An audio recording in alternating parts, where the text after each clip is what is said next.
running up the score. Jerry Napoleonello. The Cowboys made two mistakes in the last 3 years.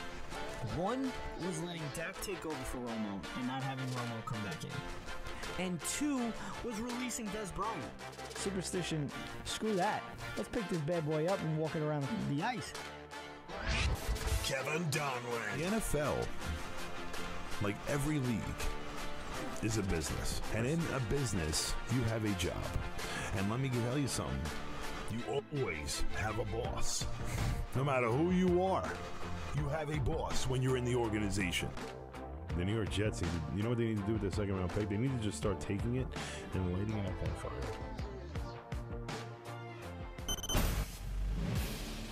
This is Running Up the Score, your one-stop spot for all things sports. Join in on the conversation by calling in at 605-562-7085. Now here's your hosts, Jerry Napoleonello and Kevin Donlin. All right, it's time to run up the score. Running up the score with Jerry Napoleonello and Kevin Donlin. 605-562-7085. Press 5 to be heard live. First, go to SeatGiant.com and type in RUTS Sports as a promo code to save on tickets. So last week, we were talking about Manny Machado being a very, very rich man. This week, we're talking about Bryce Harper being an even richer man as he signs with the Phillies. But there's so much more we'll get into.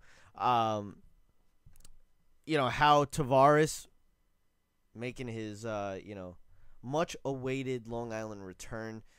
And the Islanders did not disappoint the fans. I can't wait to get this one started. We got a great show ahead of us. Thank you for joining us on this March 2nd. We'll start off today. I think we got to start off today with the New York Islanders. No, absolutely. I was at that game, and I've gone around telling people over and over, it was a great game. Obviously, the entire Twitter world and, fans from all around had different things to say about the idea of New York Islander fans booing John Tavares. And, there wasn't, they make it a big thing that people were throwing things at him. I was there. I think a jersey was thrown at him before I even walked in the building, and then, a snake or two. There wasn't much, a majority of it was just booing and heckling, and for me as a fan of the New York Islanders, this was well-deserved. I tried to explain this to people, and I think unless you're an Islander fan, you can't fully understand what we went through in that entire process. I see the way guys like Artemi Panarin and the way they are acting when they know what they're looking for. They want to test free agency. John Tavares wanted to test free agency. I understand that. You wanted to go home. You wanted to go to Toronto. I understand that. If I put myself in your shoes, and I grew up a New York Islander fan, and I got drafted by the Toronto Maple Leafs, and it was my chance to go back home, I'd certainly almost want to do something very similar. But there's a way to go about it. And there's no way. Say what you want, John. Say whatever you want to the media, because it doesn't matter to me anymore. I already know you're a liar. But there's no way you had no idea that this was something that you wanted to do. And in that situation, you need to voice your opinion to the organization. That doesn't mean it's going to go all the way out into the media. The whole world's going to find out about it. But you got to let the organization know what your intentions are. And according to the New York Islanders and their media outlets, he loved it in Long Island. He said he couldn't picture playing anywhere else. Said it multiple times. And, that's what makes this hurt. You're the face of our franchise, and you decided to leave. And it wasn't just more along the lines of you leaving. We know how the rest of the NHL views the New York Islanders after the past 30 years. We all know about the 4 cups in a row. We all know about the great players from the 80s. But then we went about 30 years of being irrelevant. And fans have had plenty to say from around the country and up north about their view of the New York Islanders and the kind of teams they put together, including the teams that apparently were put together around John Tavares. Yeah. But from what I'm seeing, that team that the New York Islanders had around John Tavares is playing again this year without their captain, quote unquote. And to be able to watch my team the other night go out and put up 6 goals on a team that cannot play defense. The Toronto Maple Leafs play awful defense. And I'm not bad-mouthing them. I'm just telling you as I saw it. I'm watching defensemen on the Toronto Maple Leafs being unaware of where the puck even is. All right, there was a Valerie Filppula goal where the puck was right in front of the net. Yeah. It popped right onto Filppula's stick, and he had the easiest shot from the slot. And if you look back at that video, and this is not just Islander fans to look at this. As an NHL fan and a hockey fan, you got to go watch this. No awareness of where the puck was at all on the defensive side of the puck. 0. And, I'm all for John going home again. And, you made your decision. I respect it. I understand. There was a way to go about it. You're too valuable. That's the problem. You're it wasn't entirely too valuable to just walk.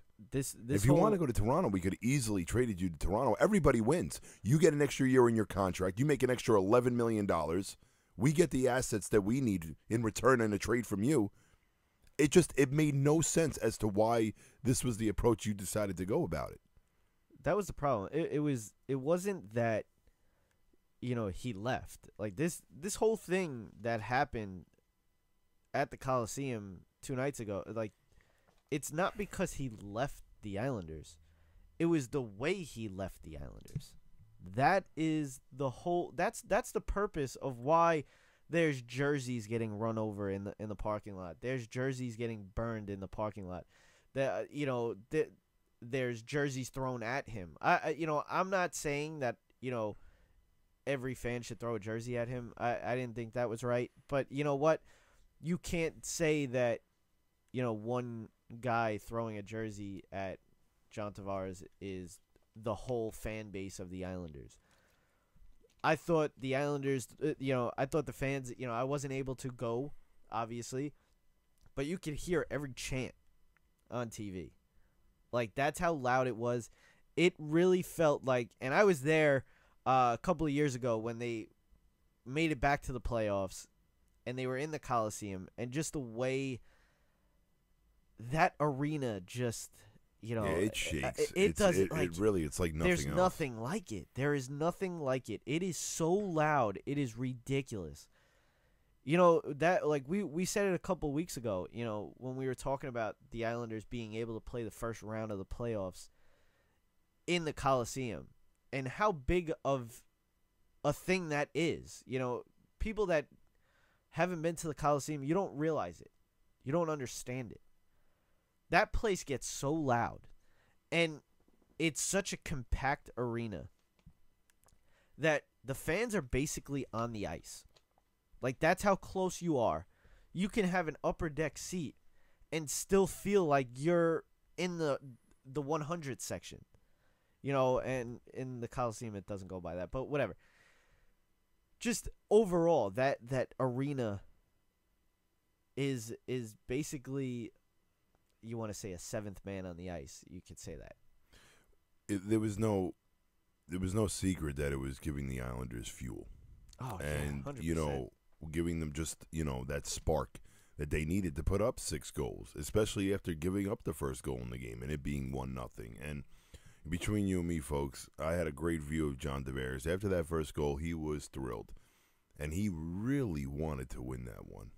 And so did his teammates. And you know what? Could tell, and that's what made this really, really sweet, because he wanted this one, and it's understandable. It's absolutely understandable. It's you're playing your former team. You want to be able to beat them. The guys you used to be teammates with. You want to beat these guys. Absolutely. Just the overall perspective of this wasn't like a simple, player leaving and let's just hate on the guy. This has been an ongoing thing for Islander fans, and I think they can understand this more than anyone. There's been a whole idea that people don't want to play here in New York, in Long Island. It's been an ongoing trend. Any Islander fan can admit it. Over the past 15 to 20 years, I've seen guys left and right that had no intention on wanting to come to New York to play in Long Island, but they wanted to come play for the New York Rangers. Yeah. So it's always been a little trend that us Islander fans see. So when we see the face of our franchise decide he doesn't want to play here either, it's a big hit. Not to And mention, it continues the ongoing trend of what we've seen here in New York, in Long Island, where players have no intention of wanting to play for the New York Islanders because of talking about how they've been irrelevant for a long time and how management's been a question mark. But this whole season has been completely different. Just the feel between Barry Trotz and Lou Lamoriello. You just see a whole different just feel for this team. And the way they're going to play the game, they're going to play Islanders hockey, which is basically meaning you're just going to give it 110 on every shift. I mean, it comes down to that very simply. You can tell my voice is just completely cracking. I mean, this was 2 days later, and I'm still losing my voice. I mean, I can guarantee you I was one of the many screaming at John Tavares and booing him. By the third period, my boos were pathetic. I'll be honest. I got tickets for the next time. Yeah, I'll be there as well. April I mean, 1st. The feel was just unbelievable. It felt like a playoff game. We really wanted this win, and that's what 100%. makes it feel like a playoff. Because Listen, every playoff game, the fans want. Since July 1st, this is the day. Well, that day was the day that every single Islander fan was waiting for. Well, I can Listen, remember where I was when this happened. I mean, that's how detrimental it was as Yeah, as a really big Islander fan. I am a big Islander fan. I love the New York Islanders. Listen, I've loved them since I was 5 years old. I can remember the first game I ever went to. I can remember the first game I ever watched with my father, who was a big Islander fan as well. Ziggy Palffy was my guy. And of course, yeah. I watched him get a love- hat trick live. I I was at the game when he scored a hat trick the day his kid was born. Mariusz Czerkawski. I absolutely I can go back years and years from among players that we've had, and I'm a huge fan. So when I watch someone that was almost basically the face of my franchise tell me that he doesn't want to play here basically anymore, then you need to let my organization know so that we can get the assets in return. I mean, essentially, I felt like it was just an absolute, just Selfish move on the path that nobody won out of this. You didn't win out of this, clearly. I mean, you'd rather not have something like this happen to you, John. You wouldn't. You don't want to see the team that you gave 10 years of your life to booing you beyond belief. In the tribute video, I can't tell you a single word that was said in that video. The boos were deafening. There was other chants, too, that I can't even talk about right now on the radio. But I like the past your bedtime one. Was that? there was, I mean, it was just, people, and honestly, fans throughout the, Twitter and everything have talked about whether or not what the Islander fans did was right. You don't know how this felt. You don't know what it felt like to watch that happen. Listen, Nobody won here. Again, I just want to get this point across, is that nobody won here. The organization did not win here. John Tavares did not win here. John, you literally cost yourself $11 million because you can't tell us that you needed a trade to the Toronto Maple Leafs because you wanted to go home or get traded somewhere else for half a season. Last year, the New York Islanders were not relevant. They were not going to make the playoffs. So for you to tell us, don't trade me, please don't trade me, and then you leave for nothing, it hits the heart. And I don't know how else to, I don't know how you can't understand that, but I saw at least 15,000 people at the Nassau Coliseum the other night that understood that. listen, And how you're unaware of that is mind-boggling. And when you talk to the media, you sound like a robot. when it comes down to Islander fans, all right, if you're not an Islander fan, you don't understand the stuff that Islander fans have dealt with. Okay, we as younger fans, I'm 28, he's 30. Technically we're younger fans. We didn't get to see those 4 cups, so we don't have that to fall back on. Okay, what we've dealt with is just a dumpster fire of an organization for multiple years now. I mean, we've dealt with the Spano days. We've dealt with the Milbury days. I mean, I want people, if you don't know, okay, Google it and just check how many all-stars and superstars that the Islanders have traded in their organization within the last, 20 And that years? is because those players approach the organization saying that they don't have an interest in playing here, But or they have an interest playing elsewhere, which is the think right way to go about it. Milbury was just an idiot. And Milbury I in mean, itself, I absolutely. if you don't know, do me a favor, Zdeno Chara was an yeah. Islander. But I'm going to stop you. You know? I don't want to talk about that man. I don't even. Roberto Luongo was an Islander. I don't even want to talk about it. Okay, so these are names that that maybe some of these hockey fans don't know, or just fans of other sports don't know. These guys are all-stars that the Islanders just traded away for nothing. Okay, we've dealt with the Alexei Yashin days. I don't care. At least I'm not the GM for the Ottawa Senators. Yeah, I'm watching that whole organization. But Ottawa. Any fans from there right now that are listening? They probably understand. God, this voice is killing me right now. They probably understand. This is brutal. But I'm just saying, you don't understand what Islander fans have gone through. And when you get a player of the stature of John Tavares, okay, when you're in his prime, he's still in his prime. I mean, he's 28. He is a top 10 player in the league. And the Islanders had him on their team. He was the face of their organization. We've dealt with seeing this guy every day and loving every moment of his career in an Islanders uniform. And sitting back and saying, you know what? We got the guy. Let's build around him. And they start to build around him. They make the playoffs 3 out of the 4 years or whatever, 2 out of the 4 years. And just when you think that your team is getting better and better, and just when you think that the Islanders are going to jump over that hump, they finally get to the second round. They lose in the second round. But we move on. Let's get to the next season. They miss the playoffs. But you know what?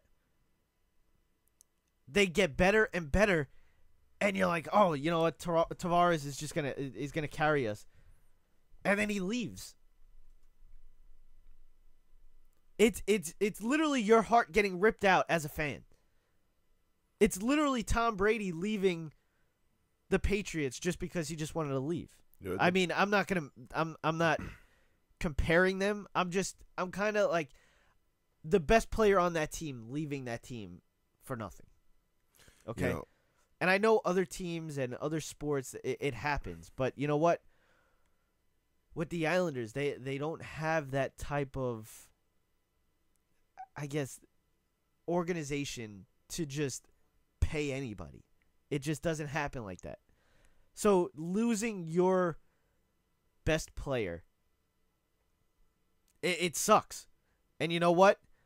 You saw how much it sucked for Islander fans that night that John Tavares stepped on the ice as a Toronto Maple Leaf in the Nassau Coliseum. Well, it's just, you're going to get people critiquing what was said and how the whole thing went about from people all throughout, Twitter and everything. But,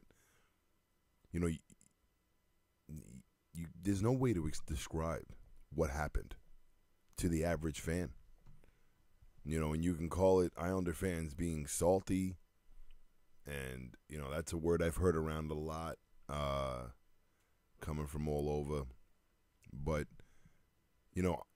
I booed. I went to this game. I booed. I know why I booed. And I wasn't alone. And, unless you're in our shoes, there's really no way. You know, John Tavares talks about no one's ever stepped in his shoes. Yeah, well, you haven't stepped in our shoes and what we've dealt with over the last 20 years. And like he said, I'm a younger Islander fan. I did not see, the great years and the, 4 cups in a row. I didn't get the luxury to watch those games. For me, John Tavares was a highlight of being a New York Islander fan. And I understand, again, wanting to go home. Nobody understands that more than me. I'm walking in your shoes for a second, and I see, being able to have the opportunity to go home, see friends, see family, be back home with them. I absolutely understand that. I respect that, John. I absolutely do. But the way it went about was just not the right way. He just went over a bunch of players, a bunch of all-stars that were traded by the New York Islanders, and they've all gotten warm welcomes. Because Travis Hamonic, who played, 2 nights before you came into town, and he got a standing ovation. And that's because he went right up to the organization, explained to him that he wanted to go, he needed to be home. Well, and even if it was a part, not even just about needing to go home, but just a part of wanting to go home as well. He came up to the organization, approached it the right way, and the Islanders took care of it for him. And I mean, John, you were there the whole time. You watched that whole process occur. You needed to do something similar. Instead, you decided to continue to tell the media that you had no intention of leaving New York. And you know what? Maybe you didn't have a full, absolute 100% convinced that you were either going to stay in New York or you were going to go to Toronto. But you knew the possibility was out there. And you need to be honest with the organization. Maybe not too much the media. You got Sean Avery making videos. I was going to bring that up. He makes videos and he's explaining about how players don't talk to the media. Yeah, no one's talking about going to the media. And honestly, I'm never going to get a lesson on class from Sean Avery. Yes. It's Jesus. Sean Avery, are we really putting around it, are we really sharing his video around Twitter and everywhere else? Are we really bringing up Sean Avery right now, talking about class?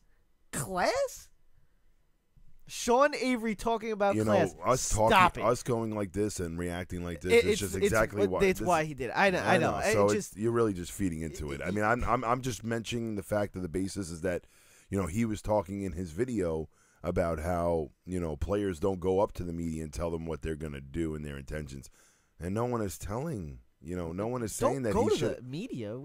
We just had a whole show last week on how the media is so much different than it used to be in sports and how bad it is now. And all that's we're the saying thing. is go to the organization and say, listen, I don't think I'm going to sign back with the Islanders. Okay, I want to try to. I'll probably end up going home. At least just not even just that. I mean, if you're not, I'm pretty sure. If I'm wrong here, I have no idea how to explain the kind of character that John Tavares has, but I'm pretty sure he truthfully did not know who he wanted to play for next year. And John Tavares had a decision to make, and it was a tough one, and I understand. Again, wanting to go back home, I know so many things come into play with that. The wife, for one, absolutely. There's a lot that came into play. So again, I do not, fault him for going home. But if there was the possibility of that needed to be truthful with the organization. They needed to understand that we were not a winning team last year. We were going nowhere last year.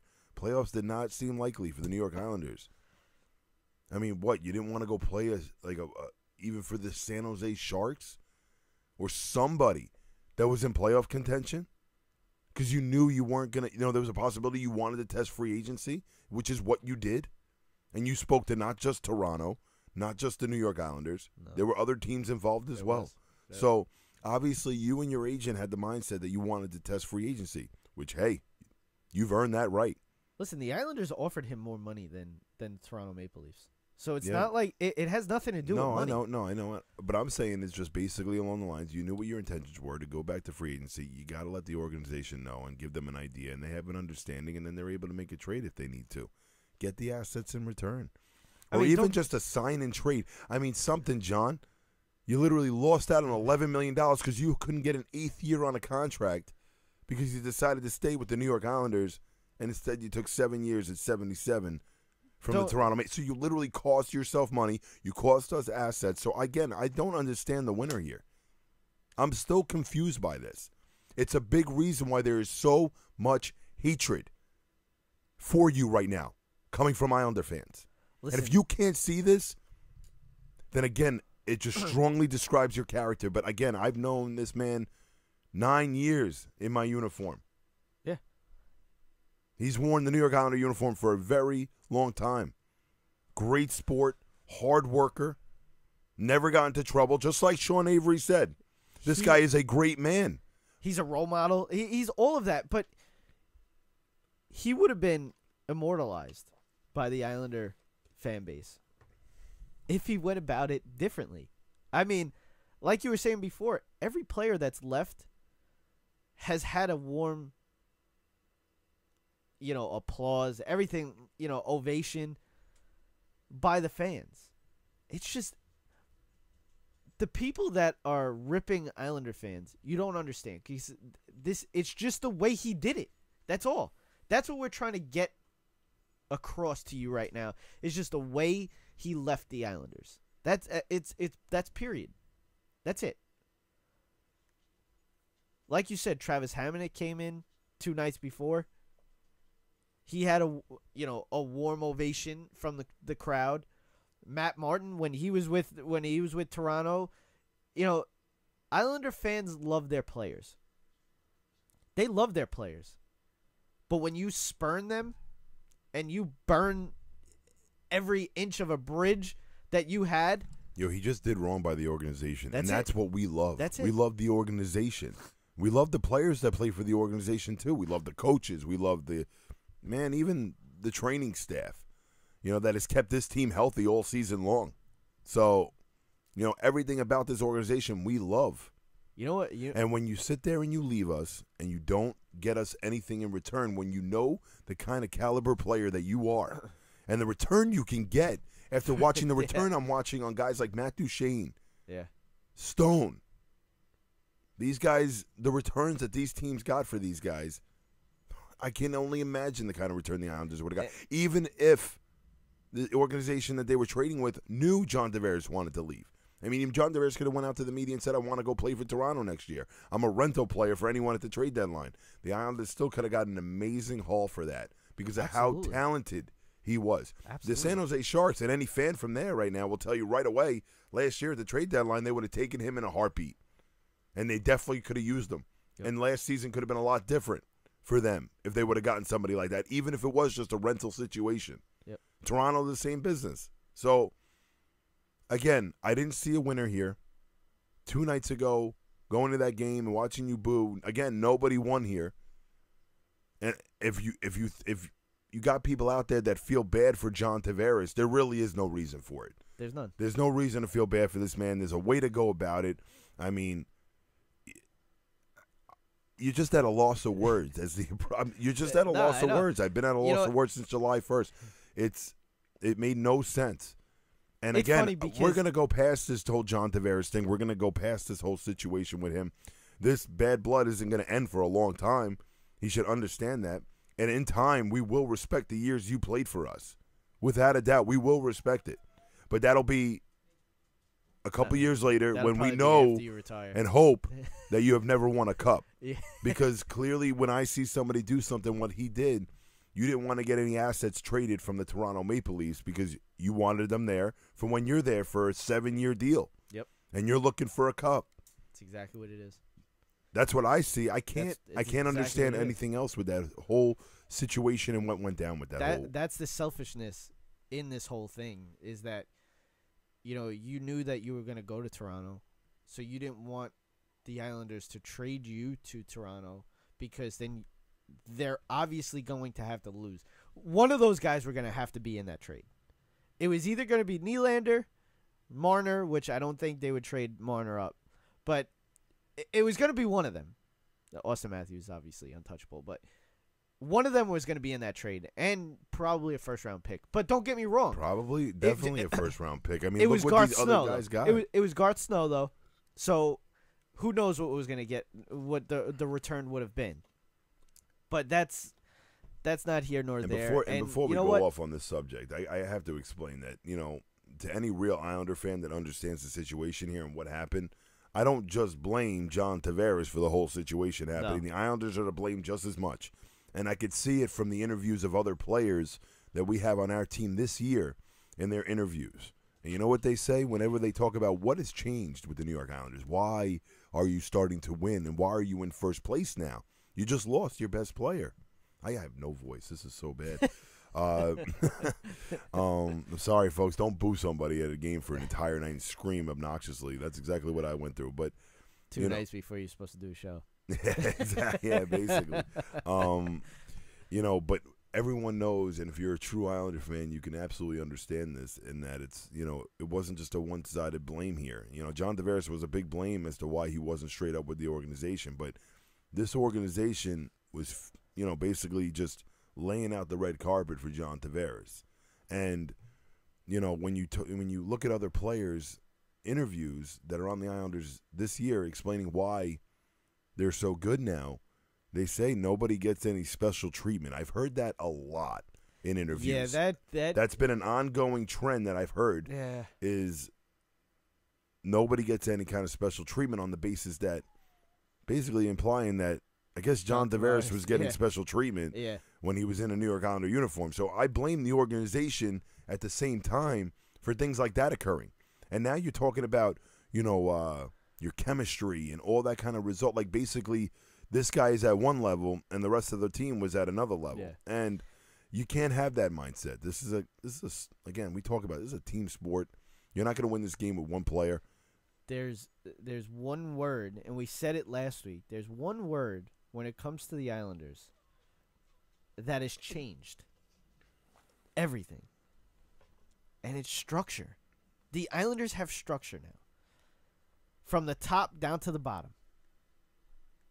Okay, so it's different. Like, it's starting off now with Ledecky as the owner. I mean, just having an owner that's so into the team is huge. I mean, he's a great guy to be around too. I mean, he's hanging out at tailgate parties and stuff like that. There's a whole change, like I just mentioned before. There's a whole change with the organization. Lou and it's from Lamoriello, top to bottom. Barry Trotz, It's and then top to to the bottom. players. I mean, it's just, before we get off this, I really do like the heavy amount of Islander talk we talked about today. But you don't get much hockey talk. When it came to the trade deadline for the New York Islanders, yeah, we should get it. You had fans going nuts on the basis that there wasn't a trade made. Now, I understand the frustration. We wanted to get a player that could put this team over the top.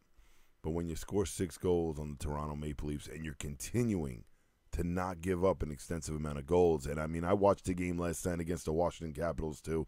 The first 2 periods of that game, a couple of good saves from Lehner, but right now, this Islander team is gelling, and they're playing very good defense. Obviously, the legs weren't there in the third period. Josh Bailey, it was pretty bad.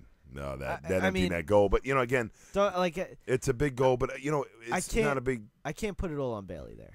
No, no. Brock Nelson was a little, lackadaisical on that. Well, again, it just shows the kind of night that it was, or the kind of period it was, because the Islanders really played a great first 2 periods. It overlooked all that. And again, you saw that they got tired. You just had a playoff in feel. The third period. It got to a point where, they put so much into that game the night before that, and even just this game just shows, the game last night against the Capitals just shows you how big of a game that game against the Toronto Maple Leafs was. Because you could tell every single player on that ice put everything into that game against Toronto. I just, the game against the Capitals, like you said, the first 2 periods, they looked like they were, clicking all over. third period, just something changed. And I think a lot had to do with fatigue. It was a back-to-backer. So that, was also... That was their first game they lost on a back-to-back. The second game. Yeah. But, they still have a game in hand on Washington, so that's something to hang your hat on. But overall, with the Islanders, we just did 30 minutes on the New York Islanders. I mean, that's about 29 more minutes than any other radio station in New York. And I can promise you that the fans of this team deserve it. They needed a good understanding as to what happened because obviously they've seen it. They're all over Twitter. I know Islander fans all over have seen this. They see the kind of negative reflect, I guess is the best way to put it, on what they did the other night. And I shouldn't say they. I would say we because I was part of that. So I saw Ranger fans that actually agreed with us because they would do the same thing. Ranger fans would do the same thing. It's just again, any fan base would do the same thing. You can't critique what somebody like what we did unless you're in our shoes and you see exactly what we went through on July 1st. I was at the beach. I remember exactly where I was the day I heard the news. So it's just that's the kind of impact this man made. I don't think he understands he won't. You know what? He's probably going to start understanding because you play in Toronto now, and you're going to see exactly what it's like to have passionate fans that are sometimes a little too passionate and critique on a game-to-game basis, which is amusing. You have a great player in John Tavares. You should probably ease off on the man because I remember how the beginning of the season went. People think you forget things that were said. Oh yeah, absolutely. They were ripping, John and it wouldn't Tavares stop. Yeah, it absolutely. What a waste of a contract. Amazing. And this is what you wanted, John. You were loved by your entire fan base out in New York. You went to Toronto. You played 2 weeks. You were already getting bad mouth. I mean, absolutely. I hope you understood that this was happening for you. But again, it's not the right decision. I didn't think he made the right decision. I won't think he made the right decision until basically the cows come home. So, all the power to him. Again, I completely still respect John Tavares, his decision. I absolutely understand it's his decision. It's his life. Amen, brother. But, when push comes to shove, it's just, just an unfortunate situation for Islander fans, and obviously, I'm not taking back any of the boos I was able to voice out, and that's that. Well, we're gonna go to a break real quick. Again, go to SeatGiant.com, type in RUTS Sports to save on tickets. Check out Sportscaster live, online, or on the app. Check us out on that. There's a bunch of other places that check us out. GoFlavorGoTV.com. Check that out. And check us out on Twitter and Instagram at RUTS Sports. We'll get into some NFL talk. Johnny Manziel is back in headlines, by the way. We're going to talk about that. Great. Kyler Murray at the Combine. Everybody was waiting for the numbers. We got him. Nick Foles is officially a free agent. We'll get into all of that. Oh, and Bryce Harper's got $330 million. No big deal. But we'll be back. You're listening to Running Up the Score. All Noise Radio. Powered by the Connecticut School of Broadcasting. All Noise Radio is an internet radio station that's fully produced by graduates of the Connecticut School of Broadcasting. From modern rock to old school hip hop, country to classical, news, talk, sports, and more. It's the noise you can't ignore. Log on to allnoiseradio.com. Fire up the station. Find out more about your favorite jocks. Get the latest CSB news and more. Plus, you can take All Noise Radio with you on the go for free. Just download the Live 365 app to your iPhone, iPod Touch, or BlackBerry and search All Noise Radio. Check out tomorrow's broadcasters today at allnoiseradio.com. Powered by the Connecticut School of Broadcasting. Hey, this is Jerry Napoleonello, host of Running Up the Score. We are live once every week at 7 p.m. Eastern, where we hit on all the top headlines in the world of sports. You can also find us on Stitcher, iTunes, and those of you that like the visual aspect, check us out on YouTube. Running Up the Score. We run up the score. on Sports Radio. Cyberstation USA is the future of radio. Get your business into the online future at the world's largest internet radio station. From banner placement on our homepage to any of our broadcaster stages, commercials on our video player, audio spots on any of our shows, or at the beginning of any of our on-demand broadcasts. Cyberstation USA offers competitive rates with a worldwide reach. A fully integrated one-stop shop social media broadcast platform. For more information, please contact our sales department at cameo@cyberstationusa.com.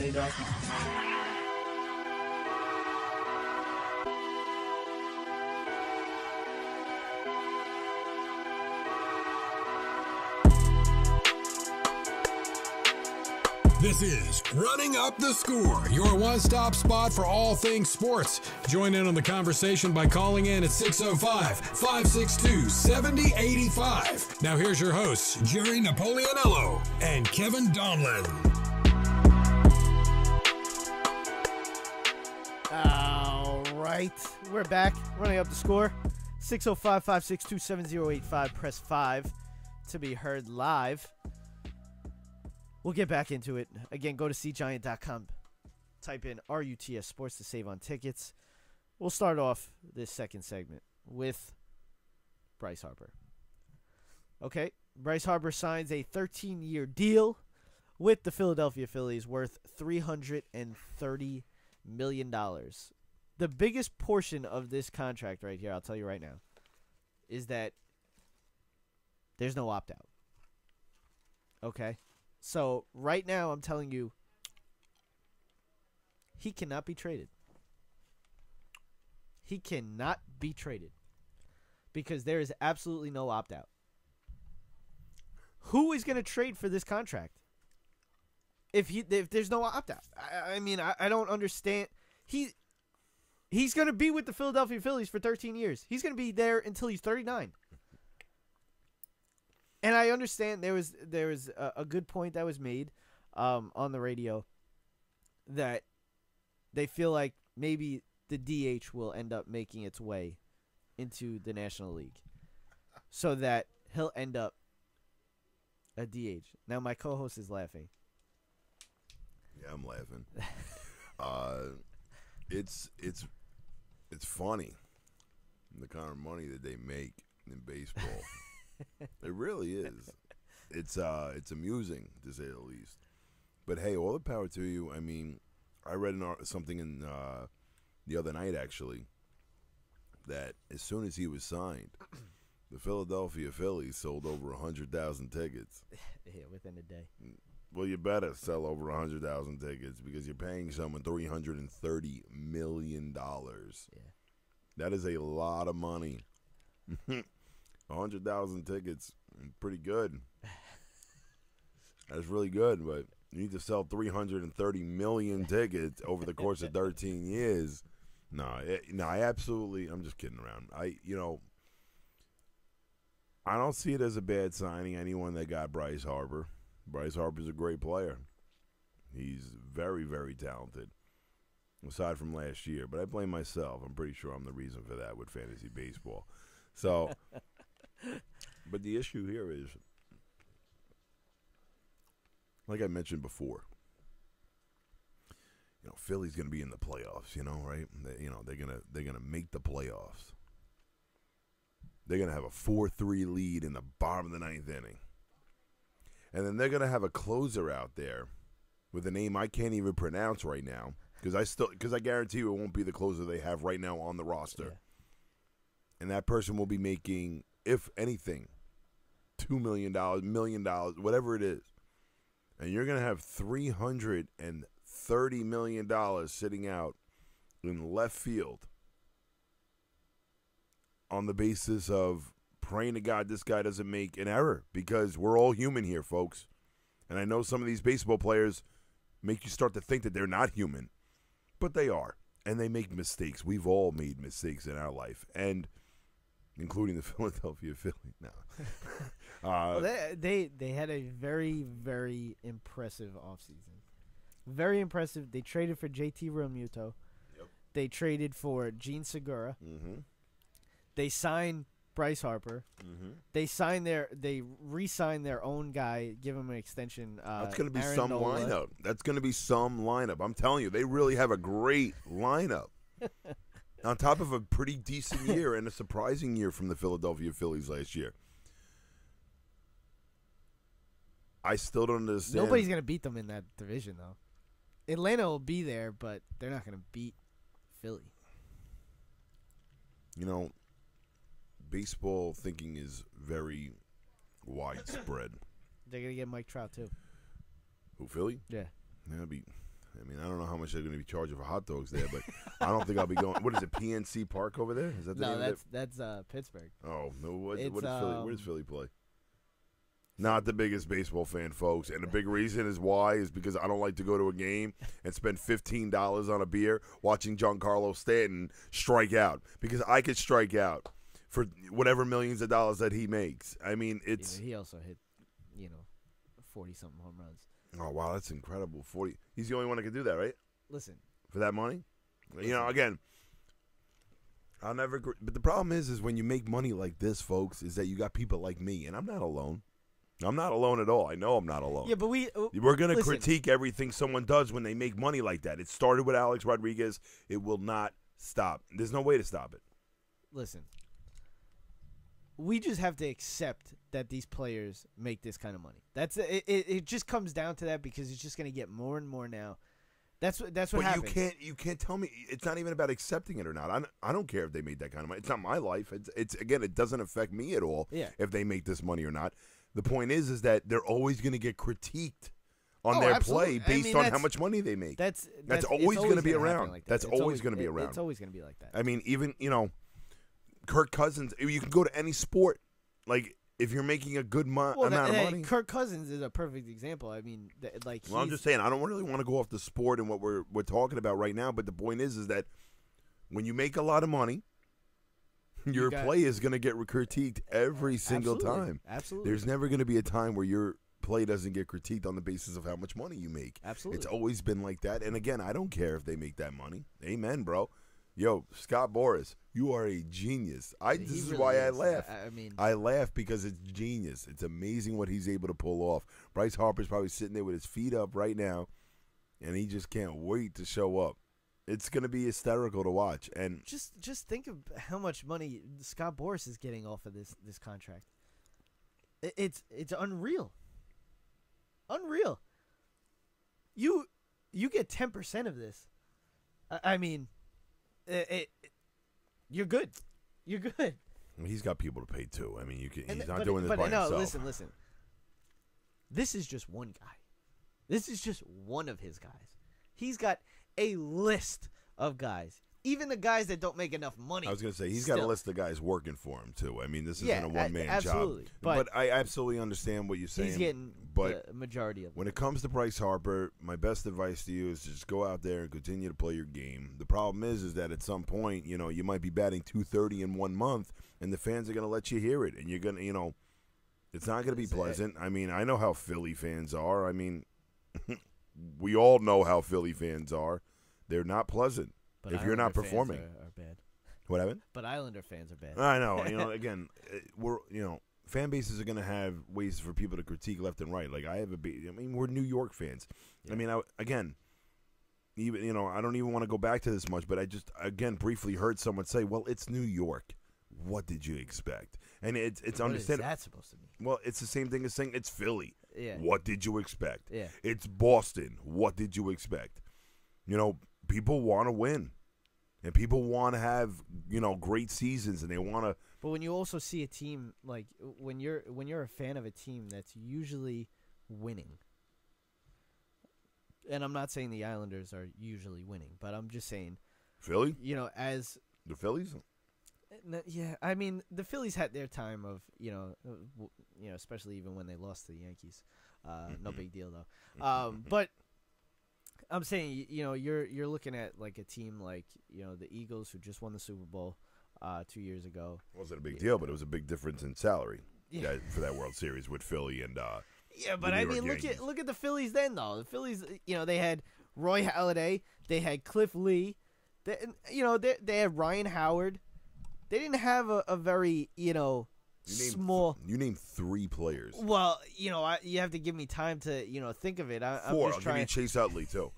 Yeah, but I'm just Who do saying. the Yankees overall, have? You know what I mean? Like, this is the point I'm making. that I understand. This is why baseball you're is looking at that was. I could debate this with you all day. I'll never respect the game of baseball just on the basis of how widespread it is, man. And I'm a Yankee fan. Love the Yankees. Nobody loves them more than me. But it's so unfair. It is. It's unfair. Listen, it always will be. It's just. It is. I don't know. I'm not even hating. I'm a fan.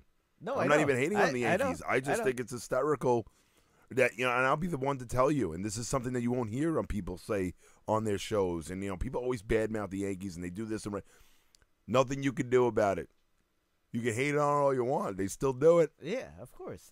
It's unfair. I know it's unfair. I'm a fan. I'm going to tell you it's unfair. So when the New York Yankees don't win a World Series, it's embarrassing. Every year. They do it to themselves. That's the kind of basis that it's gotten to. But again, we've talked about this where, different sports and champions being predicted and stuff along the lines of that. When you're making salaries, and your salary is that far up, and Philly's now starting to head in that direction because, like you talked about, Gene Segura doesn't make chump change. No. Neither does Ray Almudo. I can't tell you anybody on their pitching staff, though. I'll be honest. I know that guy Velasquez was there, and then he fell off completely, and then he came back. Nola, who they just, extended. Yeah, Nola's very good. But, overall, I think the Philadelphia Phillies had a very good offseason. I agree. And, it's going to be interesting in the NL this year. Mm-hmm. The NL East, it's going to be a 2-team fight between the Atlanta Braves and the Philadelphia Phillies. You think the Mets have no shot, huh? No, absolutely no shot. No shot. Not even close. But the one thing that I'm hoping has no shot of success is the Major League Baseball will be testing robot umps in the Atlantic League. They signed a 3-year deal to do it. I mean, if we end up with robot ump? Yes, if we end up with robot umps in Major League Baseball, I'll be finding something else to do during the summer. I mean, are you serious? Listen, don't get me wrong. Get a robot ump for like your local beer league softball league. Are you kidding me? Like it's just people are so sensitive. Again, people are so sensitive in the world now that they can't take getting a bad call.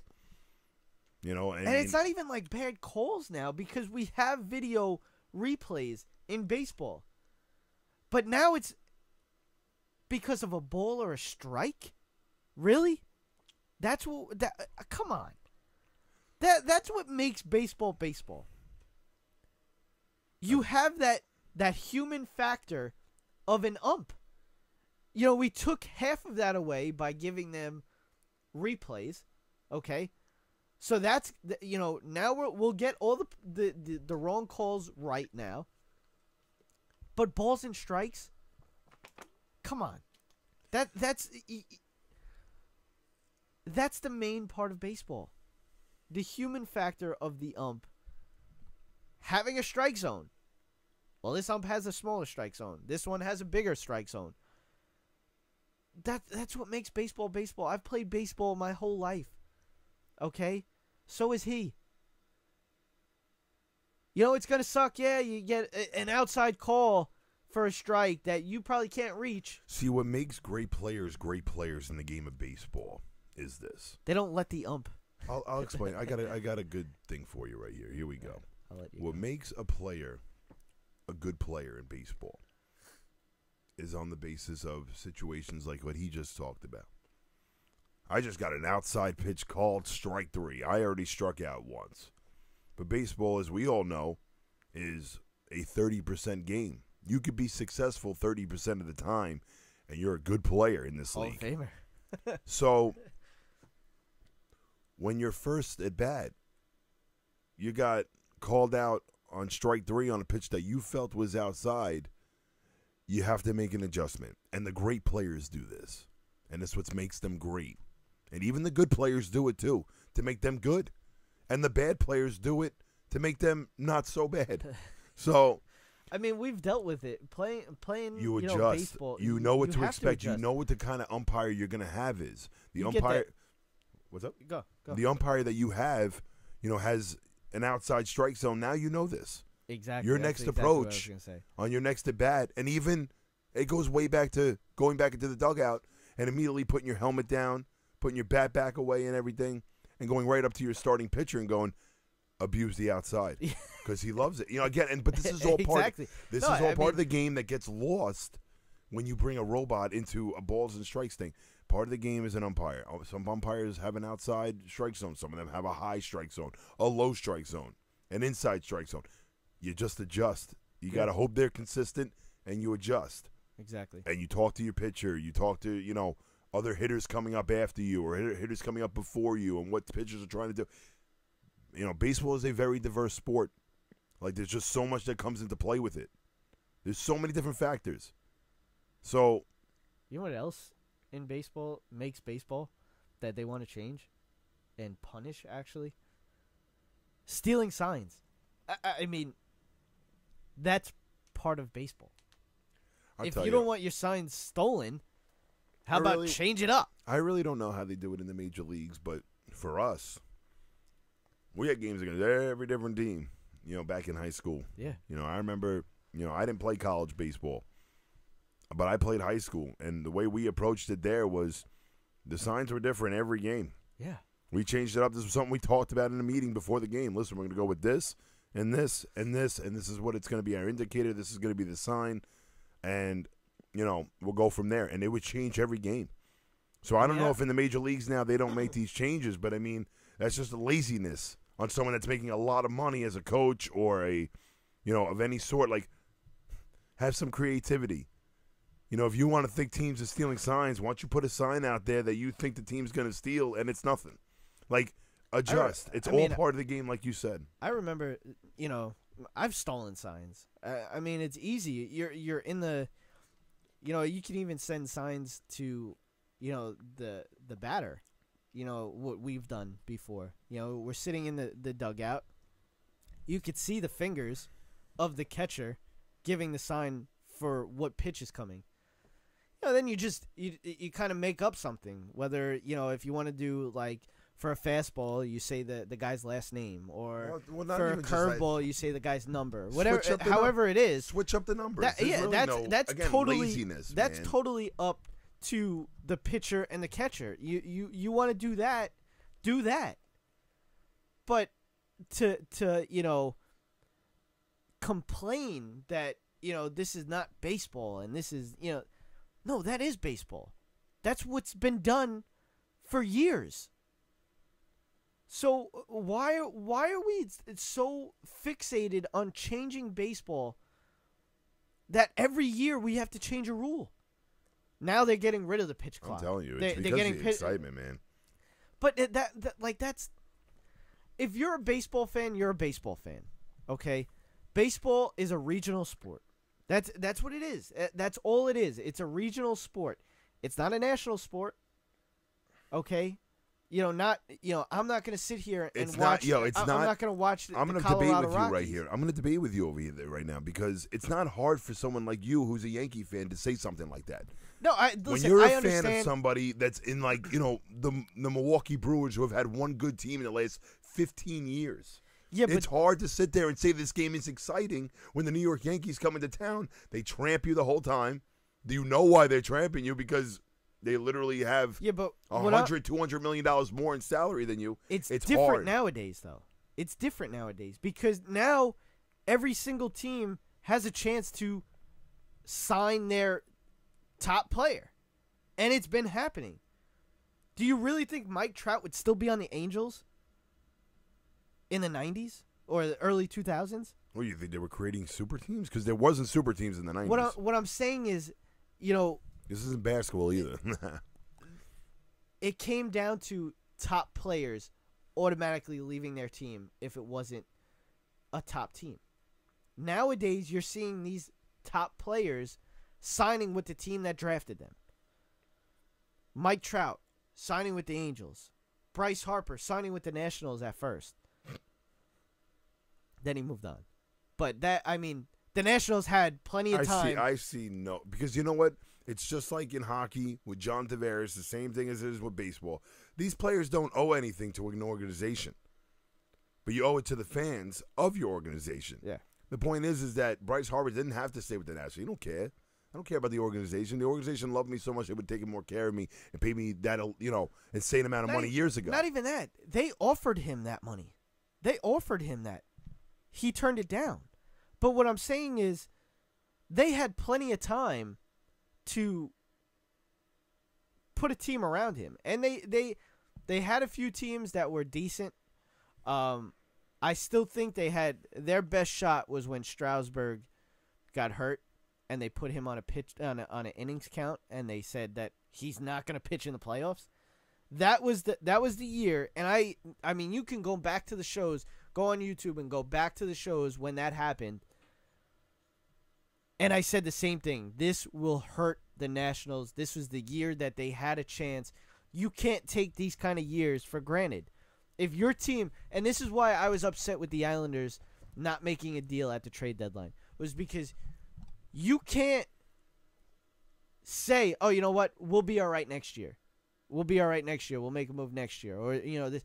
No, your team is in first place now. Your team has a chance now. That doesn't mean that they're going to have the same chance next year. So, when it comes down to the Nationals, they just didn't do it around Bryce Harper. Bryce Harper moved on finally, and he signs a huge deal with the Philadelphia Phillies.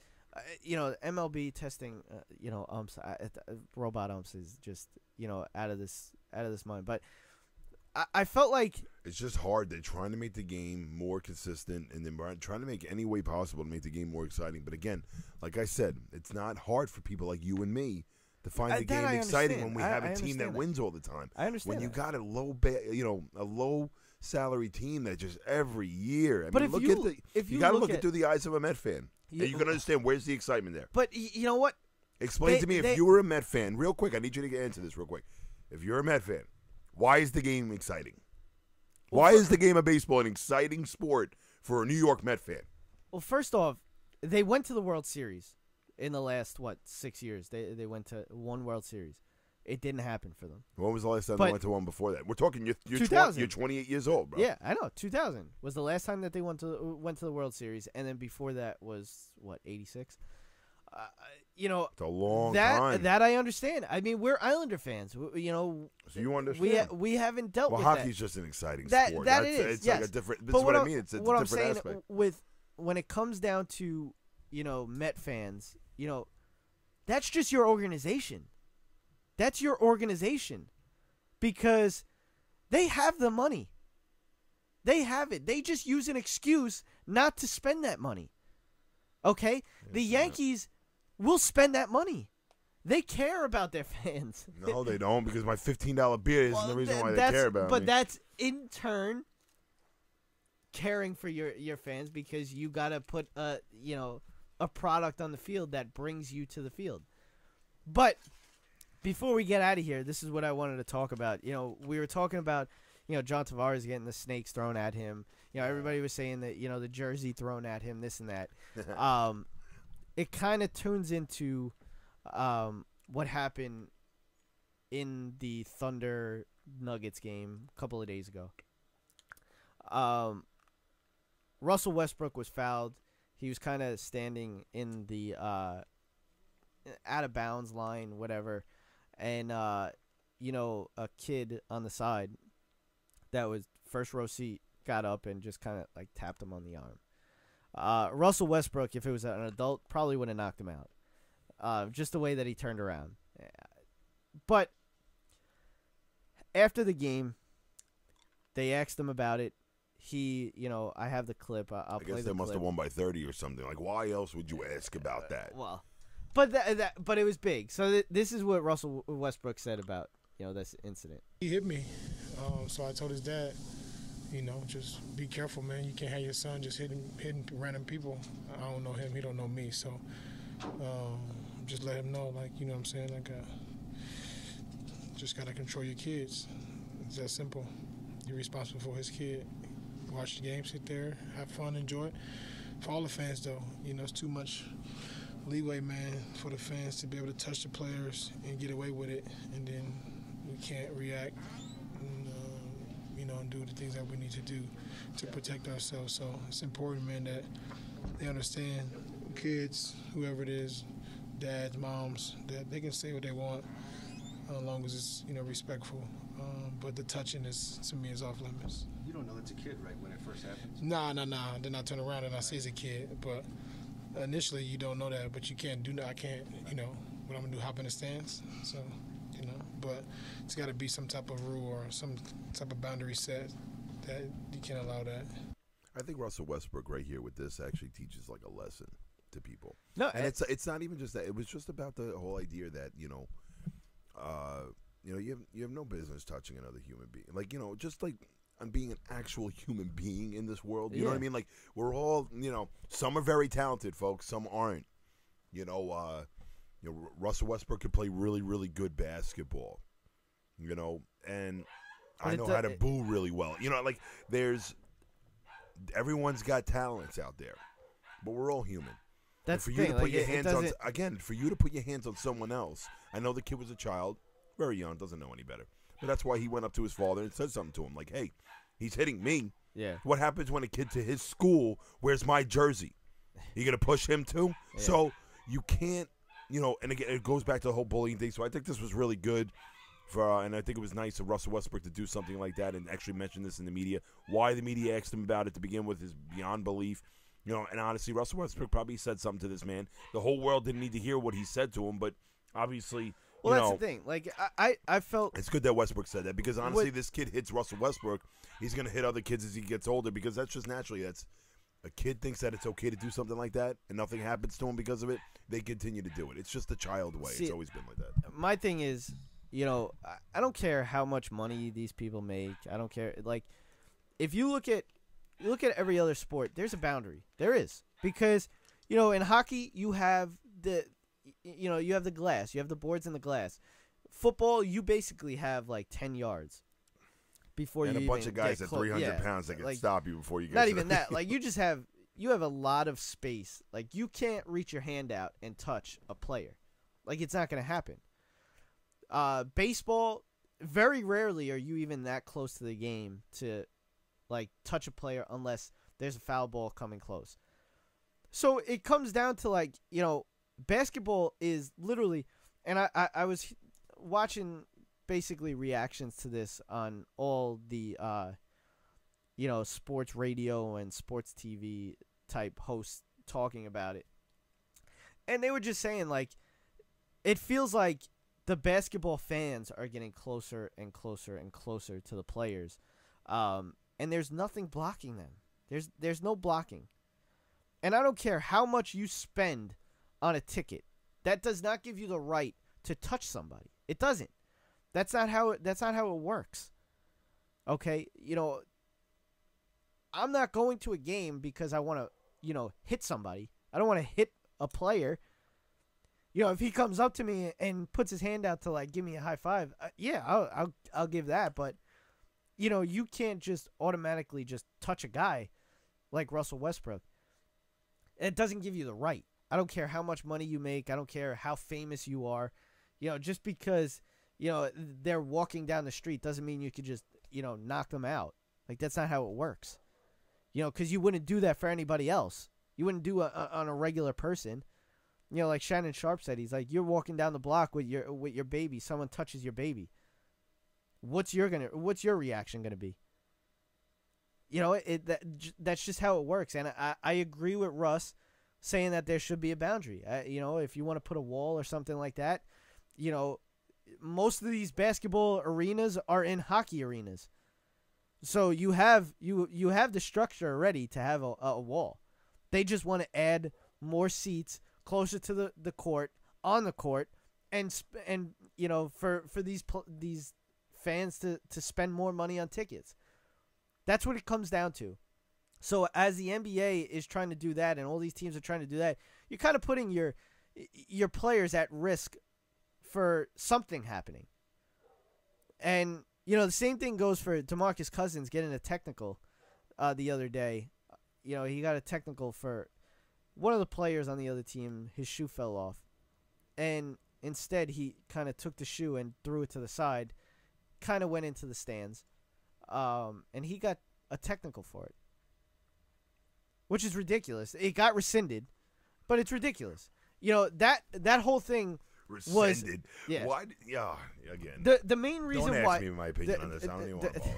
the main reason why he got a technical on this is because of his prior, just his persona in the NBA. That's exactly what it is. It's like Draymond Green, getting a foul, and then all of a sudden they give him a flagrant foul just because, They're gonna wait till the game's over. We've seen. They're gonna wait till the game's over. Exactly to rescind it. So I just, these kind of things when it comes to athletes and fans.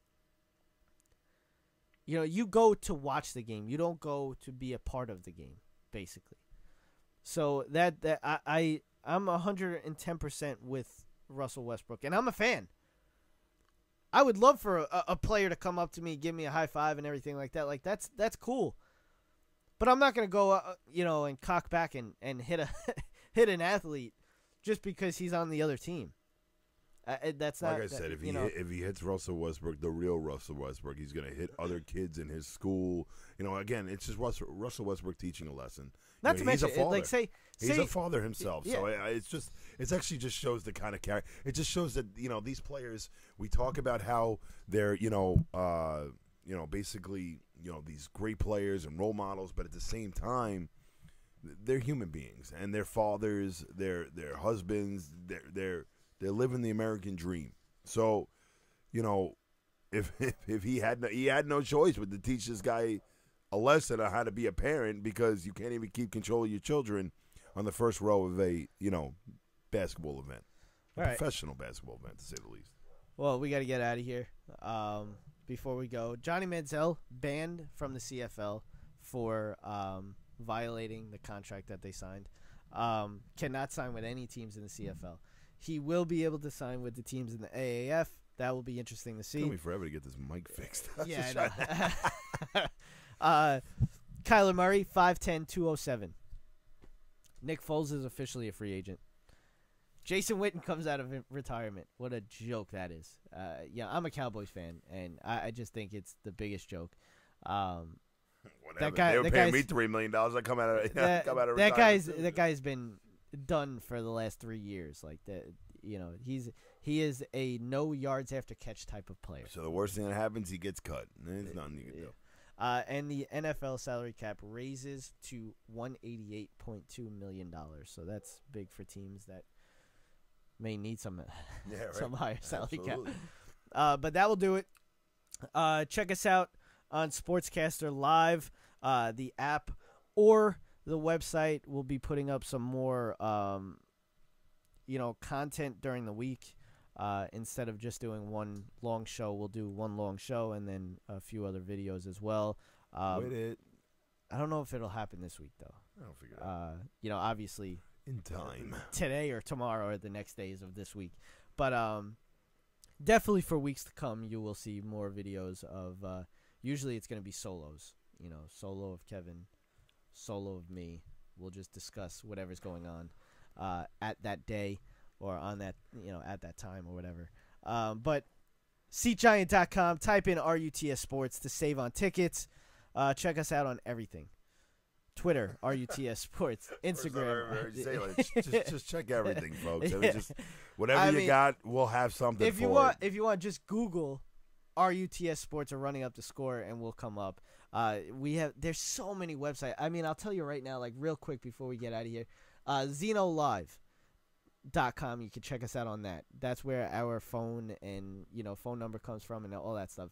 Periscope, Twitch, YouTube Live, Smashcast, Mixer, Sportscaster. I mean, just everything. I mean, goes on and the best thing that you can do is just go to rutsports.weebly.com and we'll have all of it listed there with links you could click on. But let's go Islanders. And spring training is going on right now, so it's an exciting time to be a baseball fan, except for my co-host. I'll find something else to do this summer. Yeah. But that will do it. The NFL Combine is going on as we speak, so check that out. The draft will be coming up soon, and we'll talk about the draft next week. With that should be a good time. You are listening to Running Up the Score. I am Jerry. I'm Kevin. Beat Breezy. Beat Breezy. And it is all over! You've been listening to Running Up the Score. We run up the score on Sports Radio.